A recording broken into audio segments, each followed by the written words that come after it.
احمد صلی علی رسول الکریم وعلی آلہ وصحبہ اجمعین اما بعد۔ السلام علیکم ورحمۃ اللہ وبرکاتہ۔ کمنٹس میں مجھے کسی نے پوچھا تھا کہ میں سورۃ الفاتحہ کا ترجمہ اور تفسیر کراؤں، تو انہی کے کہنے کے مطابق میں انشاءاللہ سورۃ الفاتحہ کا ترجمہ تفسیر آپ کو تفصیل سے سمجھانے کی کوشش کروں گی۔ امید ہے آپ لوگوں کو انشاءاللہ سمجھ میں آ جائے گا۔ چلیے شروع کرتے ہیں۔ اعوذ باللہ من الشیطان الرجیم، بسم اللہ الرحمن الرحیم۔ سورۃ الفاتحہ مکی سورت ہے اور اس میں 7 آیتیں ہیں۔ سورۃ الفاتحہ، فاتحہ کا معنی ہوتا ہے ابتدا کرنا، شروع کرنا، سٹارٹ کرنا۔ اسے فاتحۃ الکتاب کہا جاتا ہے، یعنی شروع اس کتاب کی، قرآن کریم کی شروعات جس سے ہوتی ہے وہ یہ سورہ ہے، اسی لیے اسے الفاتحہ کہا جاتا ہے، یعنی شروع کرنے والی سورت۔ اس کے بعد اس کے اور کئی نام احادیث میں ذکر کیے گئے ہیں۔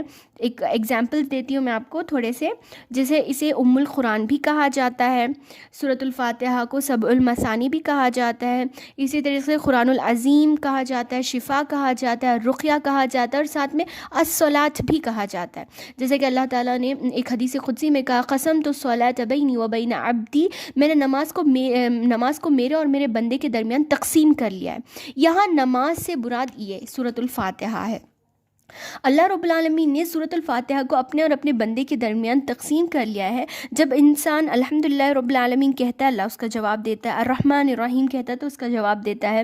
اور ساتھ ہی میں اس کی ایک اور وجہ یہ بھی ہے کہ اللہ تعالیٰ نے اسے اپنے اور اپنے بندے کے درمیان تقسیم کر لیا ہے۔ یہ آدھی صورت میں اللہ تعالیٰ اپنی تعریف، اپنی بزرگی، اپنی کبریائی بیان کر رہا ہے، اپنی وحدانیت کا اقرار کر رہا ہے، اور اس کے آدھے حصے میں دعا سکھائی گئی ہے کہ کیسا بندہ اللہ تعالیٰ سے دعا مانگتا ہے۔ تو اس میں آدھے حصے میں اللہ کی تعریف اور آدھے حصے میں دعا ہے، اسی لیے اسے اللہ تعالیٰ نے اپنے اور اپنے بندے کے درمیان تقسیم کر لیا ہے، یہ کہا جاتا ہے۔ تو اس کا ایک اور نام الصلاۃ بھی ہے۔ چلیے آگے بڑھتے ہیں۔ دیکھیے الصلاۃ کا جو نام اسے دیا گیا ہے، اس سے یہ بات واضح ہوتی ہے کہ یہ نماز میں کتنا زیادہ امپورٹنس رکھتا ہے یہ سورہ۔ اللہ کے رسول صلی اللہ علیہ وسلم نے فرمایا، صحیح بخاری اور مسلم کی حدیث ہے، لا صلاۃ لمن لم یقرأ بفاتحۃ الکتاب، اس کی نماز نہیں ہوتی جو شخص سورہ فاتحہ نہیں پڑھتا، یعنی نماز ادھوری ہو جاتی ہے، مکمل نہیں ہوتی، چاہے انسان امام ہو یا امام کے پیچھے پڑھنے والا مقتدی ہو، سری نماز پڑھ رہا ہو، جہری نماز پڑھ رہا ہو، فرض پڑھ رہا ہو یا نفل پڑھ رہا ہو، ہر حالت میں ہر نمازی کو سورۃ الفاتحہ پڑھنا ضروری ہے۔ ہاں، اب سوال یہ ہے کہ کیا امام کے پیچھے پڑھنے والا جو مقتدی ہوتا ہے وہ امام کے ساتھ پڑھے یا کیسا اسے پڑھنا چاہیے؟ تو اس کے بارے میں ایک حدیث ہے، جیسا کہ اللہ کے رسول صلی اللہ علیہ وسلم ایک مرتبہ فجر کی نماز صحابہ کو پڑھا رہے تھے، اور اللہ کے رسول صلی اللہ علیہ وسلم پڑھنے میں تکلیف محسوس کر رہے تھے، قرات پڑھنے میں۔ جب نماز ختم ہو گئی تو اللہ کے رسول صلی اللہ علیہ وسلم نے پوچھا کہ مجھے قرآن پڑھنے میں پریشانی ہو رہی تھی، کیا آپ لوگ میرے ساتھ ریپیٹ کر رہے تھے؟ تو جب صحابہ نے ہاں کہا، تب اللہ کے رسول صلی اللہ علیہ وسلم نے فرمایا، لا تفعلوا الا بام القرآن فانه لا صلاة لمن لم يقرأ بها، تم ایسا ہرگز نہ کرو سوائے ام القرآن کے، یعنی سوائے سورہ فاتحہ کے تم دوسرا اور کچھ میرے ساتھ نہ پڑھا کرو، کیونکہ جو انسان سورۃ الفاتحہ نہیں پڑھتا اس کی نماز مکمل نہیں ہوتی۔ تو اگر آپ امام کے پیچھے پڑھ رہے ہیں تو آپ کو یہ چاہیے کہ آپ امام کے ساتھ ساتھ اپنے من میں، اپنے دل میں دھیرے دھیرے سے سورۃ الفاتحہ پڑھ لیں، اور اس کے بعد کا جو سورہ امام پڑھائیں گے نماز میں، سورہ فاتحہ کے بعد کے جو سورے ہوتے ہیں جسے ضم السورہ کہا جاتا ہے، وہ چاہے جو بھی ہو، آپ وہ سورہ ان کے ساتھ نہیں پڑھیں گے، صرف غور سے سنیں گے۔ امام کو بھی چاہیے کہ وہ ہر آیت کے بعد تھوڑی تھوڑی دیر رکے تاکہ مقتدی پیچھے پڑھنے والے اسے ریپیٹ کر سکے، اور اگر امام نہیں رک رہے ہیں، کنٹینیوسلی پڑھ رہے ہیں، تو کم از کم پورا ختم ہو جانے کے بعد اگر وقفہ ہے دوسرا سورہ پڑھنے تک تو اس کے بیچ میں بھی آپ پڑھ سکتے ہیں۔ بہرحال سورۃ الفاتحہ کا پڑھنا ضروری ہے، اس کے بغیر نماز مکمل نہیں ہوتی، اس کے ذریعے سے اس کی امپورٹنس ہمیں معلوم ہوتی ہے۔ چلیے شروع کرتے ہیں اس کے ترجمہ اور تفسیر سے۔ اعوذ باللہ من الشیطان الرجیم، جیم جو ہے اس کا پڑھنا ہر سورت کے پہلے، ہر قرآن کی تلاوت سے پہلے بہت زیادہ ضروری ہے۔ اللہ تعالیٰ نے کہا، فَإِذَا قَرَأْتَ الْقُرْآنَ فَاسْتَعِذْ بِاللَّهِ مِنَ الشَّيْطَانِ الرَّجِيمِ، جب تم قرآن کی تلاوت کرو تو تمہیں چاہیے کہ تم اعوذ باللہ من الشیطان الرجیم پڑھا کرو، یہ ضروری ہے۔ ہاں البتہ بسم اللہ الرحمن الرحیم جو ہے وہ اگر آپ سورت کی شروعات سے پڑھ رہے ہیں، اسٹارٹنگ کر رہے ہیں کسی سورت کی، تو آپ کا پڑھنا ضروری ہے۔ اگر کہیں درمیان سے آپ نے آدھا پڑھ دیا تھا سورہ اور بند کر کے رکھ دیا، پھر دوبارہ آپ کنٹینیو کر رہے ہیں، تو ایسی صورت میں بسم اللہ پڑھنا یا نہ پڑھنے میں اختیار ہے۔ پڑھے تو اچھا ہے، نہیں پڑھے تو کوئی بات نہیں، لیکن اعوذ باللہ من الشیطان الرجیم پڑھنا بہت بہت زیادہ ضروری ہے، کیونکہ اس سے شیطان سے ہم پناہ مانگتے ہیں، اللہ تعالیٰ کی پناہ میں آ جاتے ہیں، اور اس کے بعد تلاوت کرتے تو شیطان ہمیں پریشان نہیں کرتا۔ چلیے شروع کرتے ہیں۔ بسم اللہ الرحمن الرحیم، بسم اللہ کا جو لفظ ہے اس سے پہلے اقرا اتلو یا ابدو کا لفظ محذوف ہوتا ہے یہاں پر ایک، یعنی ہم پڑھ رہے ہیں اللہ تعالیٰ کے نام سے جو بڑا مہربان اور نہایت رحم کرنے والا ہے۔ چلیے، الحمد، الف لام جو ہے یہ استغراق کا ہے، اس کا مطلب ہے تمام ہر قسم کی تعریف للہ، صرف اور صرف اللہ تعالیٰ کے لیے ہے۔ یہاں جو الف لام ہے اس سے یہ بات ثابت ہوتی ہے کہ ہر چیز جو دنیا میں موجود ہے، جو ہے ہر چیز کی خوبصورتی، اچھائی، سب کے پیچھے اللہ تعالیٰ کی تعریف ہے، کیونکہ سب کو پیدا کرنے والا، ہر چیز کو بنانے والا اللہ تعالیٰ ہے۔ تو ہر چیز کی تعریف ڈائریکٹلی انڈائریکٹلی صرف اور صرف اللہ تعالیٰ کے لیے ہے۔ تمام تعریفیں اللہ کے لیے ہے، رب العالمین، جو سارے جہاں کا رب ہے۔ یہاں جو رب کا لفظ ہے، رب کسے کہا جاتا ہے؟ رب اللہ تعالیٰ کے ناموں میں سے ایک نام ہے، اور صرف اللہ تعالیٰ کے لیے یوز کیا جاتا ہے۔ تمام نام صرف اللہ تعالیٰ کے لیے یوز کیے جاتے ہیں۔ بہرحال رب صرف اور صرف اللہ تعالیٰ کے لیے خاص ہے، کسی اور کے لیے یہ لفظ بولنا جائز اور درست نہیں ہے۔ رب کا معنی ہوتا ہے کسی چیز کو نئے طور سے پیدا کرنا، اسے پالنا، پرورش کرنا، اور اسے آخری اس کے انجام تک پہنچانے والا۔ اللہ رب العالمین وہ ذات ہے جو ہر چیز کو پیدا کرتا ہے، اسے پالتا ہے، کھلاتا پلاتا ہے، اور اسے اپنے انجام تک پہنچاتا ہے۔ عالمین یہ ایکچولی پلورل فارم ہے عالم کا۔ عالم یعنی سارا جہاں، عالمین تمام جہانوں کا، یعنی چاہے انسانیت کا عالم ہے، فرشتوں کا عالم ہے، جنات کا عالم ہے، چرند پرند جانور، جتنے بھی کریچرز اس دنیا میں موجود ہیں، تمام کے تمام اس میں آ جاتا ہے۔ اللہ رب العالمین رب ہے سارے عالمین کا، عالم کا نہیں، سارے عالمین کا اللہ تعالیٰ رب ہے۔ سب کو اللہ نے پیدا کیا، سب کو اللہ تعالیٰ پال رہا ہے۔ تمام تعریفیں اس کے لیے جس نے سب کچھ پیدا کیا، سب کچھ اللہ تعالیٰ سنبھال رہا ہے، کھلا رہا ہے، پلا رہا ہے، سب کچھ اللہ تعالیٰ کر رہا ہے، چاہے وہ ہندو ہو، مسلمان ہو، کافر ہو، سب کو اللہ تعالیٰ کھلا رہا ہے، پلا رہا ہے، پال رہا ہے اللہ تعالیٰ۔ الرحمن الرحیم، جو بڑا مہربان نہایت رحم کرنے والا ہے۔ الرحمن اور رحیم یہ دونوں میں بہت زیادہ رحمت، شفقت پائی جاتی ہے، اور ہمیشہ کے لیے اس نام میں پائی جاتی ہے، مبالغے کے ساتھ۔ تو دیکھیے، البتہ علماء اکرام ان دونوں میں ایک چھوٹی سی ڈفرینس پیش کرتے ہیں، وہ یہ کہ رحمان میں زیادہ رحمت پائی جاتی ہے رحیم سے۔ اللہ تعالیٰ دنیا میں رحمان ہے اور آخرت میں صرف رحیم ہے۔ کیوں ایسا؟ دیکھیے، رحمان اللہ تعالیٰ دنیا میں ہے، اللہ تعالیٰ جو اس کی فرما برداری کرتے ہیں، جو نافرمانی کرتے ہیں، سب کو اللہ تعالیٰ پال رہا ہے، چاہے انسان مسلمان ہو، ہندو ہو، کافر ہو، یا جو بھی اللہ تعالیٰ کی نافرمانی کرے یا فرما برداری کرے، سب کو اللہ تعالیٰ پال رہا ہے۔ تو اللہ تعالیٰ رحمان ہے، لیکن آخرت میں اللہ صرف رحیم ہوگا، صرف اور صرف جو بندے نیک ہیں انہی پر رحم کرے گا، جو کافر تھے دنیا میں، جو نافرمان تھے دنیا میں، ان پر اللہ تعالیٰ رحم نہیں کرے گا۔ یہ ایک ڈفرینس علماء اکرام اس کے بارے میں پیش کرتے ہیں۔ اللہ رب العالمین ہمارے لیے دنیا اور آخرت دونوں کی رحمت اللہ تعالیٰ ہمارے لیے کھولتے۔ مالک یوم الدین، قیامت کے دن کا مالک۔ دیکھیے، یہاں پر جو مالک کا لفظ خاص اللہ تعالیٰ نے قیامت کے دن کے لیے یوز کیا ہے، یہ اس لیے کیونکہ دنیا میں آپ کسی نہ کسی چیز کے مالک ہیں، آپ کے چیزوں کے، یا پھر ایک باپ ہے تو گھر کا مالک ہے، بادشاہ ہے تو پوری سلطنت کا مالک ہے، اسی طریقے سے کوئی نہ کوئی کسی نہ کسی چیز کا مالک ہے، لیکن آخرت میں کوئی کسی چیز کا مالک نہیں ہوگا، یہاں تک کہ خود انسان اپنے نفس کا، اپنی ذات کا بھی مالک نہیں ہوگا، اپنے آپ کو بھی نہیں وہ بچا سکے گا۔ تو قیامت کے دن صرف اور صرف اللہ تعالیٰ مالک ہوگا، صرف اور صرف اللہ تعالیٰ بادشاہ ہوگا، جیسے اللہ تعالیٰ فرماتا قیامت کے دن کہے گا لمن الملک اليوم، آج کس کی بادشاہت ہوگی؟ پھر اللہ تعالیٰ خود جواب دے گا للہ الواحد القہار، صرف اور صرف ایک غالب اللہ کے لیے ہوگی۔ اللہ اکبر۔ اسی طریقے سے اللہ رب العالمین نے جیسے سورۃ الانفطار میں کہا یوم لا تملک نفس لنفس شیئا والامر یومئذ للہ، اس دن کوئی ہستی کسی کے لیے کوئی ملکیت نہیں اختیار کر سکے گی، صرف اور صرف سارا معاملہ اللہ ہی کے ہاتھ میں ہوگا۔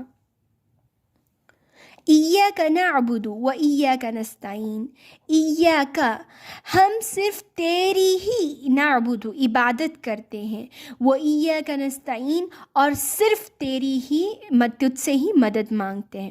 دیکھیے اگر اللہ تعالیٰ چاہتا تو یہاں صرف نعبد کا نستعین کا کہہ سکتا تھا، یعنی تیری ہی عبادت کرتے ہیں، تیری عبادت کرتے ہیں اور تجھی سے مدد چاہتے ہیں، لیکن یہاں اللہ تعالیٰ ایاک کا جو لفظ ہے یہ لا کر یہ اللہ تعالیٰ یہاں پر وحدانیت کو واضح کر رہا ہے، صرف اور صرف تیری ہی عبادت کرتے ہیں، صرف اور صرف تجھی سے مدد مانگتے ہیں، یعنی اللہ تعالیٰ کے علاوہ عبادت کے کوئی لائق نہیں ہے، اللہ تعالیٰ کے علاوہ کسی اور سے ہرگز مدد نہیں مانگی جا سکتی، اس سے اللہ تعالیٰ واضح کر رہا ہے یہ لفظ لا کر۔ دیکھیے اللہ رب العالمین یہاں پر جب واضح کر رہا ہے کہ عبادت کے لائق اور مدد مانگنے کے لائق صرف اور صرف وہی ذات ہے، تمام مسلمان، ہر مسلمان صبح و شام کی 5 وقت کی نمازوں میں اس سورت کی تلاوت کرتے ہیں، اقرار کرتے ہیں کہ ہم صرف تیری ہی عبادت کرتے ہیں، صرف تجھی سے مدد مانگتے ہیں، لیکن اللہ اکبر جب عمل کی باری آتی ہے تو کیوں ہم مسلمانوں میں تفرقہ ہو جاتا ہے؟ جب پیدا کرنے والا ذات وہ ہے، پال رہا ہے اللہ تعالیٰ، تو جب ہم عبادت کی باری آتی ہے تب کیوں اللہ تعالیٰ سے منہ کرتے ہیں؟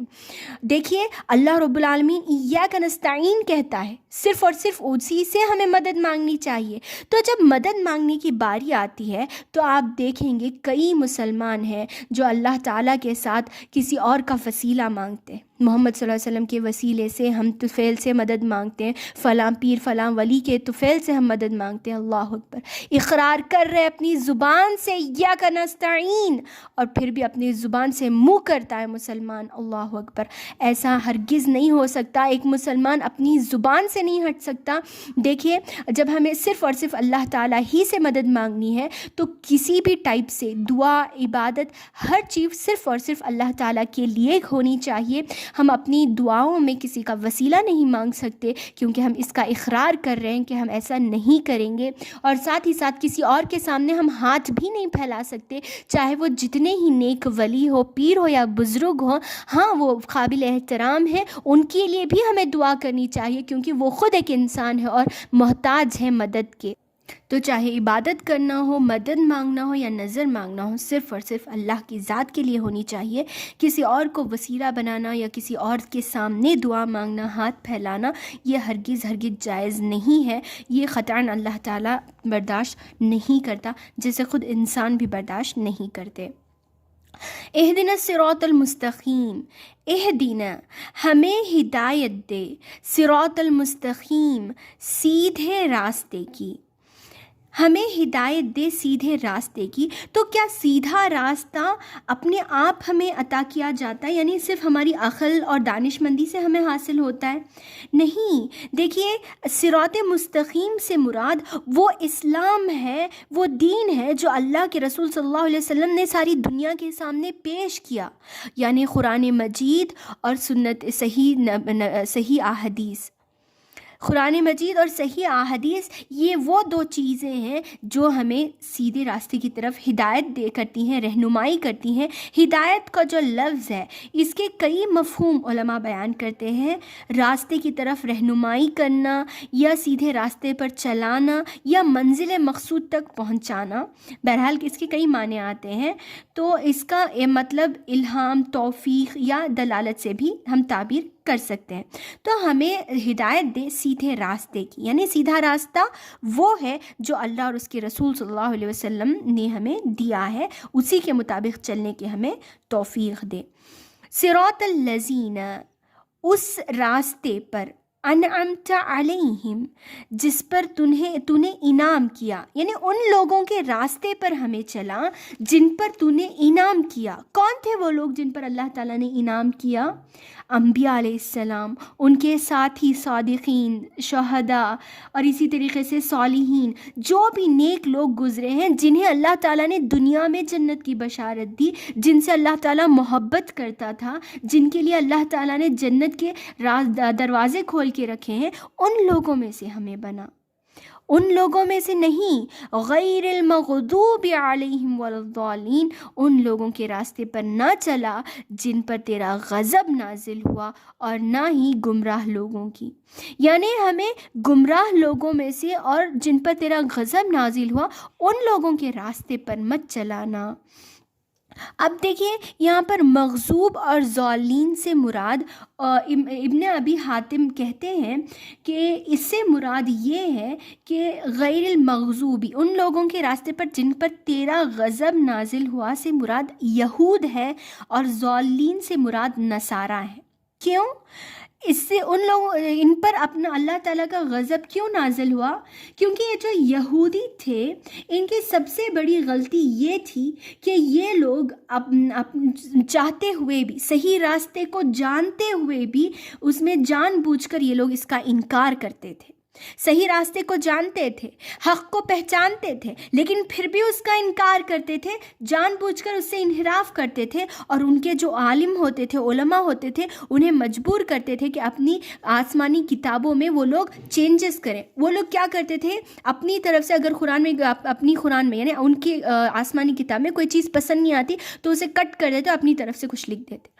ایسے وہ لوگ ان کے تحریف کرنے پر مجبور کرتے، اور عزیر علیہ السلام کو ابن اللہ یعنی اللہ کا بیٹا کہا کرتے تھے، اسی لیے اللہ تعالیٰ کا غضب ان پر نازل ہوا۔ اور اسی طریقے سے گمراہ لوگوں سے مراد نصارہ ہے، ان کو گمراہ اس لیے کہا گیا کیونکہ ان کی یہ غلطی تھی کہ ان لوگوں نے عیسیٰ علیہ السلام کی شان میں غلو کر دیا اور انہیں اللہ تعالیٰ کا بیٹا کہا، اور کہا ثالث ثلاثہ، یعنی ٹریٹینیٹی جسے آج کرسچن میں کہا جاتا ہے، تین میں کے ایک خدا۔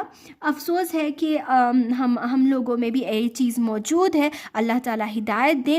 تو غیر المغضوب علیہم ولا الضالین، نہ ہمیں یہودیوں میں سے ہونا ہے، نہ ہمیں نصارہ میں سے ہونا ہے، اس لیے کیونکہ دیکھیے نصارہ نے جو ہے جان بوجھ کر بھی گمراہی اختیار کی، اور ان لوگوں نے نہ جانتے ہوئے، علم نہ حاصل کرتے ہوئے غلو کیا۔ تو ہماری امت میں نہ ایک دم چھوڑنے کو اللہ تعالیٰ پسند کرتا ہے، نہ اوور غلو کرنے کو پسند کرتا ہے۔ ہمیں چاہیے کہ ہم میانہ روی اختیار کریں۔ جو لوگ نیک ہم میں گزرے ہیں، انبیاء ہیں، صالحین ہیں، شہداء ہیں، جو بھی نیک لوگ گزرے ہیں، ان کو اور اللہ تعالیٰ کو نہ ملائیں۔ ان میں ڈفرنس ہے۔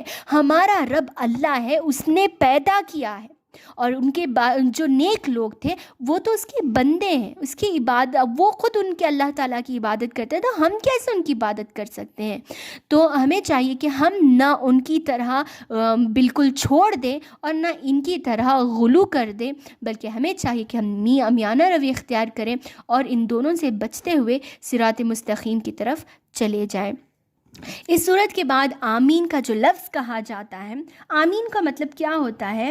آمین سے مراد، آمین کے معنی کئی بیان کیے جاتے ہیں، جیسے کہ آمین کا مطلب اسی طرح ہو، یہ بھی ہے، یا آمین کا مطلب ہمیں نامراد نہ کرنا، یہ بھی ہے۔ اسی طریقے سے آمین کا مطلب اے اللہ ہماری دعا قبول فرما۔ بہرحال اس کے کئی معنی ہیں، لیکن سورۃ الفاتحہ کے بعد آمین کہنا یہ سنت سے ثابت ہے۔ اللہ کے رسول صلی اللہ علیہ وسلم نے تاکیدی طور پر یہ کہا ہے، اس کی بڑی فضیلت ہے۔ امام اور مقتدی ہر ایک کو چاہیے کہ وہ آمین کہیں، یہاں تک کہ اللہ کے رسول صلی اللہ علیہ وسلم جہری نمازوں میں اونچی آواز سے آمین کہتے، اور ان کے پیچھے جب صحابہ کہتے تو ساری مسجد گونج اٹھتی تھی۔ تو آمین کہنا یہ سنت سے ثابت ہے، اونچی آواز سے کہنا سنت ہے، اور یہ صحابہ کا معمول تھا۔